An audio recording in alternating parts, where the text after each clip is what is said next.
Nah kumaha atuh carana ngahormat jeung ngamulyakeun ka indung urang. Carana gampang pisan, ngahormat jeung ngamulyakeun ka indung urang teh mungkeun kahadean-kahadean urang, amal-amal urang anu hade nepi ka indung urang ngarasa bunga. Hiji eta. Kaduana ulah ngajadikeun babu kanu jadi indung. Contona seperti ngasuh incu anak urang diasuh. Peperieun urang baheula diasuh dikekentel nepi ka nyerieun tonggong, nyerieun cangkeng akibat ngais. Ayeuna malah incu diasuh kudu jadi indung urang walaupun ridoeun.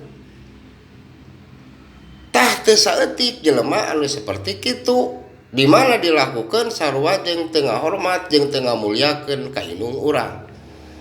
Eta teh ceuk hukum agama, daek teu daek saperti kitu.